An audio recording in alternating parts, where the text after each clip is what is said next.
Shalom. Shalom.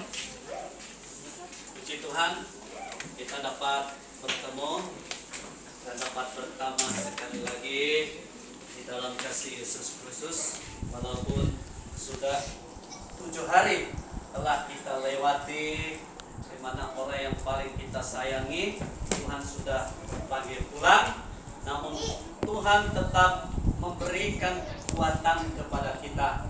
Itu makanya kita dapat meluangkan waktu kita untuk menghadirkan diri ke rumah ini dalam keadaan yang baik, walaupun dalam keadaan kesibukan, walaupun dalam keadaan kita letih bekerja, walaupun dalam keadaan kita penat dengan aktiviti harian kita, namun kita tetap meluangkan waktu untuk hadir bersama-sama di rumah keluarga ini supaya mereka tetap bersemangat, ya, supaya mereka tetap punya energi atau tenaga, ya, untuk mereka meneruskan kehidupan ini. Ya, yang sudah pergi itu bukan urusan kita, ya. Yang harus kita teruskan adalah hidup yang Tuhan bagi kepada kita ini, ya, untuk kemuliaan bagi nama Tuhan.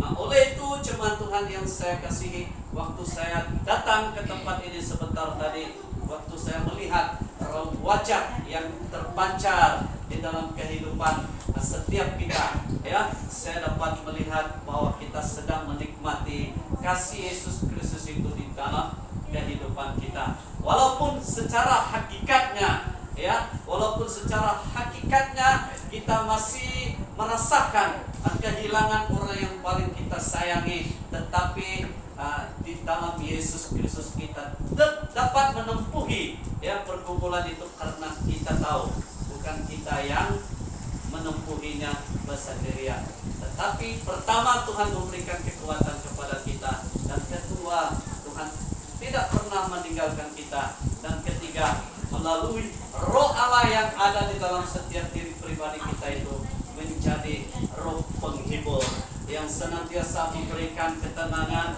yang senantiasa memberikan kedamaian, yang senantiasa memberikan sukacita kepada kita, sehingga kita dapat melewati hari-hari yang sukar dalam keadaan penuh ketenangan, karena kita tahu Tuhan tidak pernah meninggalkan kita, baik sesaat sekalipun. Amin. Nah, oleh itu jemaat Tuhan yang saya kasihi, saya mau membawa kita, ya, sebagai peneguhan iman percaya kita di hadapan Tuhan.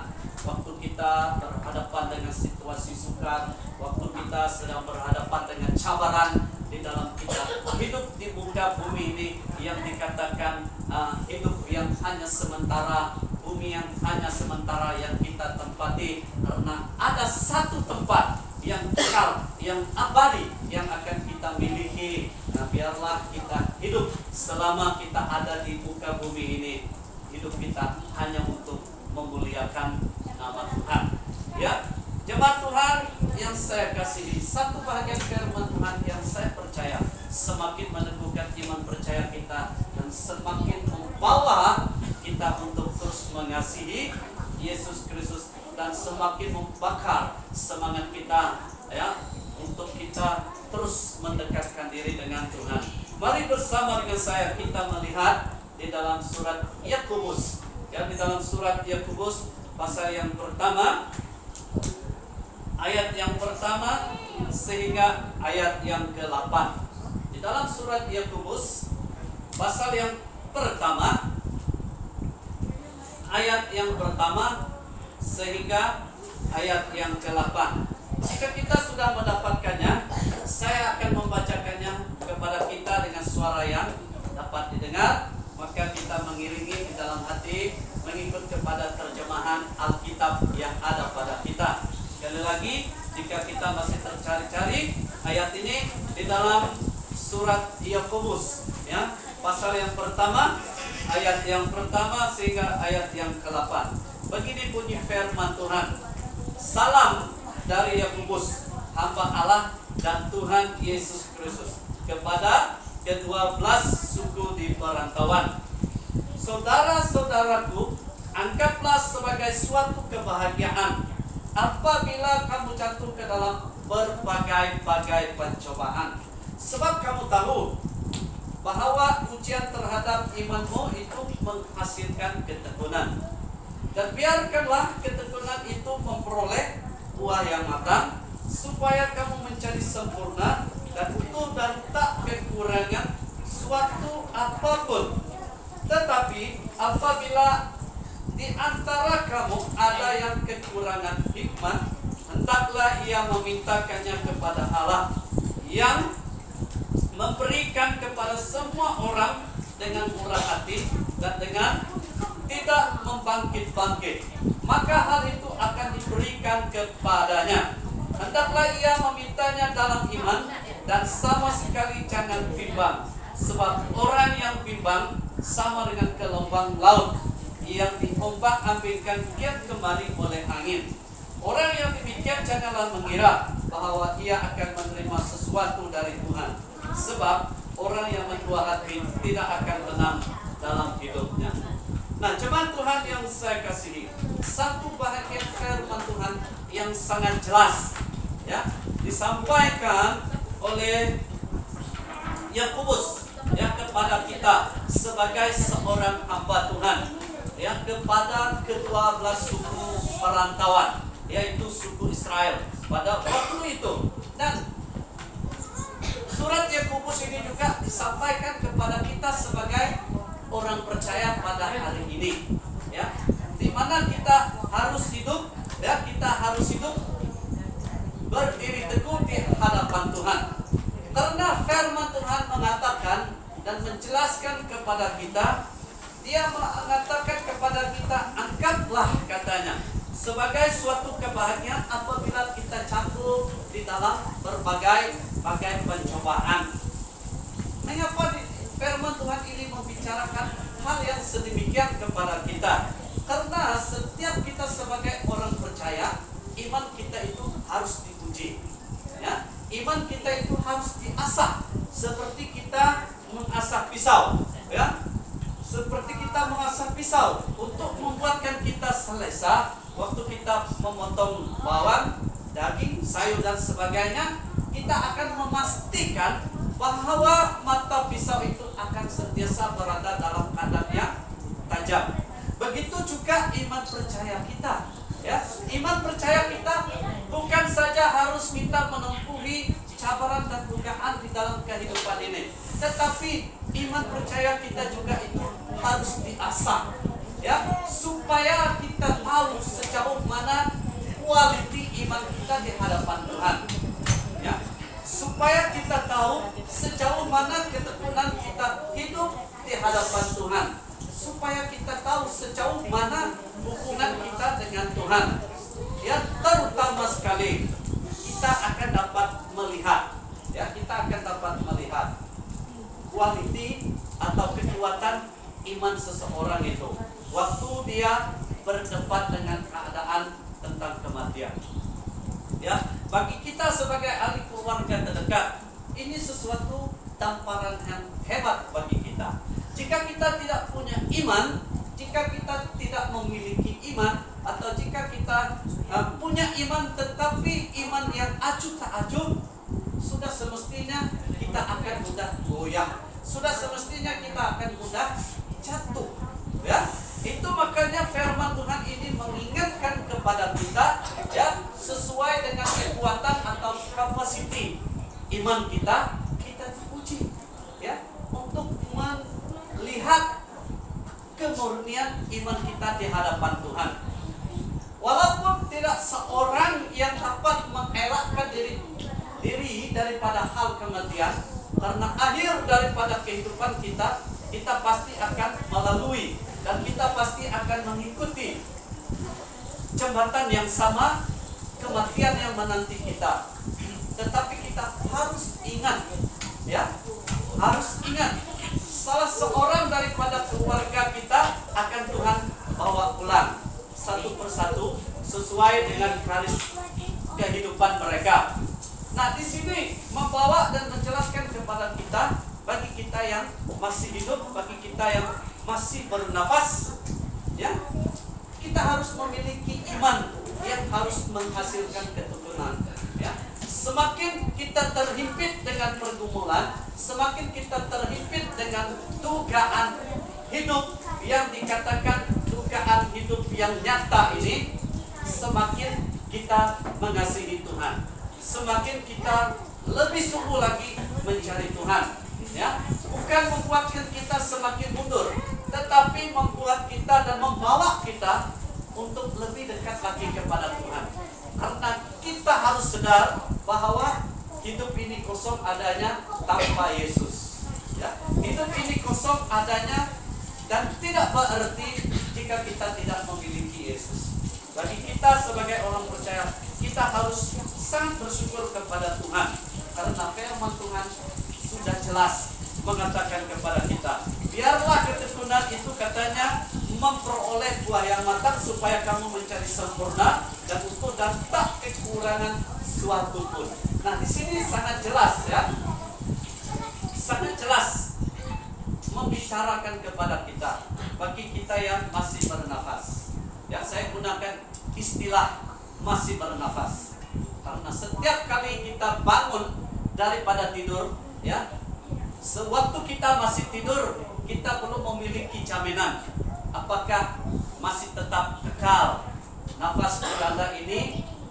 Tuhan masih kekalkan, ya. Sewaktu kita membuka mata dan kita masih dapat melihat, ya. Waktu kita membuka mata, kita masih dapat melihat ruangan bilik tempat tidur kita. Artinya nafas itu masih Tuhan izinkan untuk tinggal di dalam diri kita.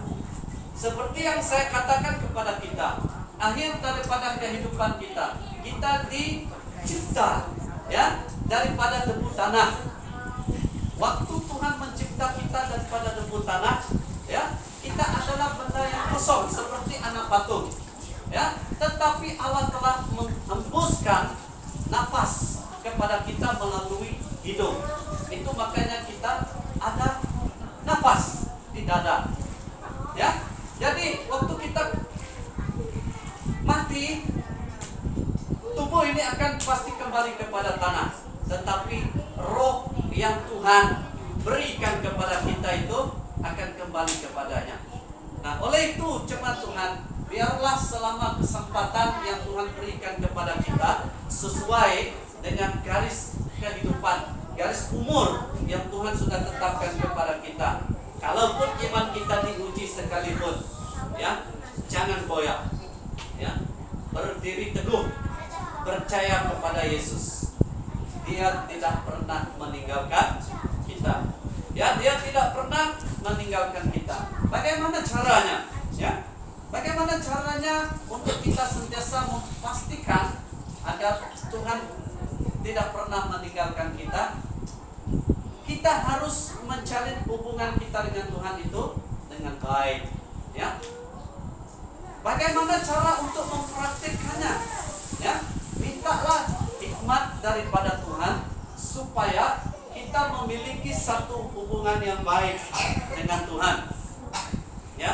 Bukan berarti, ya, waktu kita berdepan dengan cabaran ataupun dugaan hidup, kita sudah mulai kurang berdoa, kita sudah mulai kurang membaca firman Tuhan, kita sudah mulai menghadirkan diri ke persekutuan. Bukan begitu, ya, tetapi membawa kita untuk terus mengasihi Tuhan, ya. Jaga hubungan kita dengan Tuhan dengan baik, ya. Kata firman Tuhan kepada kita, walaupun kita sedang berdepan dengan situasi sukar sekalipun, jangan kita menunjukkan dengan raut wajah seolah-olah Tuhan itu tidak pernah menolong kita, seolah-olah Tuhan itu tidak pernah hadir di dalam diri pribadi kita. Tetapi Tuhan mengatakan kepada kita, ya, waktu kita berdepan dengan situasi sukar, ya, tunjukkanlah muka kita yang berseri-seri, ya. Maksudnya, ya, seolah-olah tidak ada apa yang berlaku terlalu berat atau terlalu sukar untuk kita terima di dalam kehidupan kita, walaupun pada hakikatnya susah untuk kita menerimanya, ya. Nah, oleh itu jemaat Tuhan yang saya kasihi, pastikan hubungan kita dengan Tuhan itu dijaga dengan baik. Saya yakin waktu kita memastikan hubungan kita dijaga dengan baik bersama dengan Tuhan, kita tidak perlu khawatir. Walaupun mungkin dunia memandang serong kita sebagai pengikut Yesus, tetapi kita sebagai pengikut Yesus, kita tidak perlu khawatir. Karena pembela kita adalah Yesus. Saya percaya 7 hari setelah pemergian orang yang paling kita sayang merupakan satu tamparan yang hebat, yang boleh menggugat iman kita. Tetapi jika kita punya penyerahan diri sepenuhnya kepada Tuhan, Tuhanlah yang bersama dengan kita. Dia menjadi pembela bagi kita. Dia pasti akan bersama dengan kita. Dia pasti akan ada dimanapun kita berada. Tuhan tetap ada. Ya, karena Yesus Kristus senantiasa hadir di dalam kehidupan kita melalui Roh-Nya. Nah, yang terakhir, dalam kita mengikut Tuhan, memang satu cabaran yang berat, ya. Tetapi pada waktu kita mengikut Tuhan, jangan kita mengikut Tuhan dengan mendua hati. Waktu kita mengikut Tuhan, ikutlah Tuhan sungguh-sungguh. Ya, waktu saya mula-mula dipercayakan, ya, untuk menguruskan hal di dalam kematian seperti ini, saya ceritakan sedikit untuk itu. Sebagai seorang hamba Tuhan, cabaran yang paling berat dan cabaran yang paling mencabar bagi kami sebagai hamba Tuhan adalah tentang hal kematian. Karena ia tidak mudah. Ya, jika ahli keluarga itu memberi kerjasama yang baik, saudara marahnya memberi kerjasama yang baik, maka perkara ini akan dapat berjalan dengan lancar. Tetapi jika ada pertentangan pendapat, ini yang akan membuatkan ia menjadi sukar. Ya, saya pernah punya pengalaman menguruskan hal kematian seperti ini. Ya, daripada pukul 8 pagi urusan berkaitan dengan tanah pekuburan, berkaitan dengan cara bagaimana untuk pengurusan, mulai dari pukul 8 pagi sampai pukul 9 malam baru selesai. Ya, Ibu pria ada bersama dengan saya, boleh tanya ya. Ya, ini satu cabaran yang hebat, satu cabaran yang berat. Mengapa ia berlaku? Ya, memang kita mengatakan kita orang percaya, memang kita mengatakan kita pengikut Yesus Kristus. Tetapi di saat kita menerima tamparan hebat berkaitan dengan kematian, ya kita tidak tahu di mana posisi kita. Ya, itu saya katakan kepada kita sudah mulai mendua hati. Ya, mau ikut yang ini kah atau mau ikut yang ini? Mau ikut Yesus kah atau mau ikut dunia? Ini yang membuatkan kita menjadi mudah untuk mendua hati.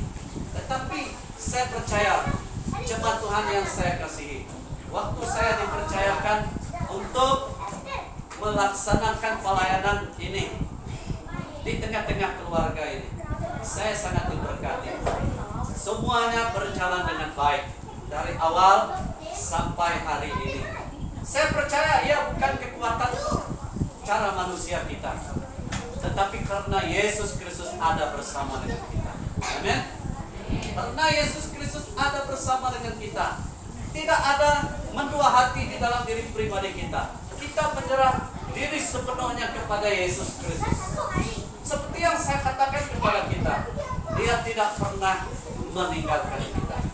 Nah, dorongan yang terakhir untuk kita harus mengikut Tuhan dengan tulus. Ya. Dan kedua, kita harus menjaga hubungan kita dengan Tuhan dengan baik. Mintalah hikmat daripada Tuhan.